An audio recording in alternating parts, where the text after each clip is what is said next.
Well, Sid, kind of looking back, at that Air Force game. I know we talked to you a little bit afterward. Obviously tough loss for you guys, but it seemed like offensively you got it working a little bit better in the second half in the pass game. What'd you kind of take from that game going into the bowl game? When I went back and watched the film, I had a few drop balls in the first half that can't happen, and we were blaming it on the sun, but that's just nature, and it's always going to be there, like Coach Adams told us. So just going back and watching over that and working on ball skills, I think it's going to be the biggest difference. Do you ever picture going over 1,000 yards? I mean, it's probably kind of a goal, a personal goal, but I mean, to do it in your first season playing at this level. Yeah, we always write out our goals at the beginning of the season, but while it's going on, we don't think about it. We just think about winning. So I don't really think about all the stats until the end of the season. Was that one of the goals that you might have wrote down, though? Oh, yes. It was double-digit touchdowns and 1,000 yards, and I actually got to complete both of them, so it was pretty cool. What was that? What's it been like working side by side with Thomas, a guy who's obviously been a record setter, but obviously now you guys both are 1,000-yard receivers. First time Boise State's had that. What's that kind of been like to team up with him? It's pretty cool. Thomas teaches me a lot. Like I just go back and watch his cut-ups all the time. Like he's like one of the receivers that finds open areas and like always finds Brett eyes. So I think that's probably the biggest thing that I take from him. You're obviously a guy with good size and great stats, stuff like that. Certainly, people mention maybe this guy's a pro prospect. Have you thought about that, or do you intend to come back next year? I haven't really thought about that. I'm just worried about finishing out the season and going to play one more time in Baylor, and hopefully we get this W. Is that a crazy question to ask, or is there a chance that you might decide to enter the draft? No, I haven't really thought about that much. Like I said, I've just been thinking about like getting this game over with and hopefully get out there and win. What does, when you look at Baylor, we talk a lot about their offense, and certainly people look at that, but defensively, what did you notice? Well, from previous films, I don't know if they'll play us the same because like we have this long period to correct, but they play a lot of man when their safeties don't really help, and that's kind of like what New Mexico did. So hopefully they keep that going. That worked out okay for you guys. So it seems like when you mentioned a lot of teams playing zero, and guys kind of stacking the box and stuff, that's worked well for you guys in the past game. It's kind of what you said Air Force was going to do, and worked well in the past game later.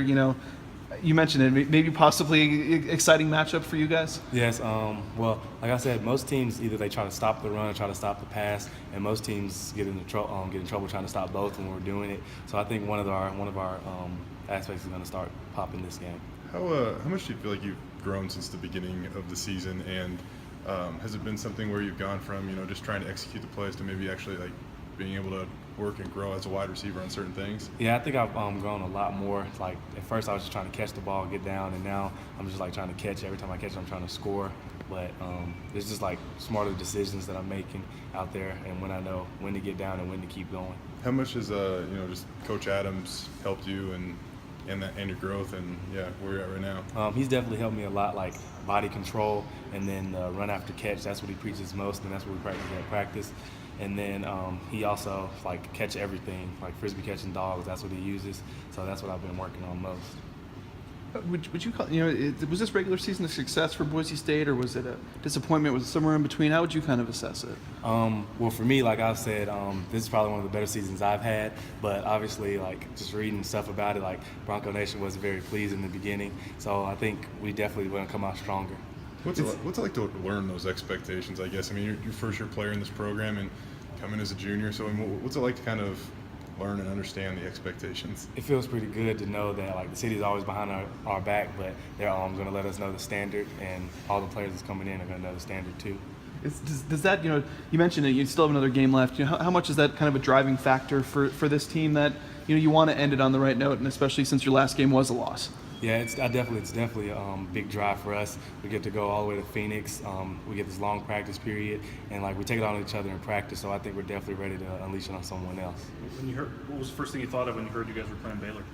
I was pretty excited. I was like, we get to play a big time team in Phoenix, so it's going to be warm, so there should be no issues. They're 6-6. I know they've lost 6 in a row, but you think they'll come out motivated for this one? They got a new coach hired now and stuff. I mean, what do you think you're going to get from them? Yeah, like I said, they got 3 weeks to correct everything they've done, and I definitely think they're going to come out highly motivated, and their coaches, just like our coaches, put in the work, so I think they're going to be ready just as much as we are. And it'll be at night, so the sun won't be a problem then, right? Yeah, hopefully. And there's a roof. It is roof, right? Good.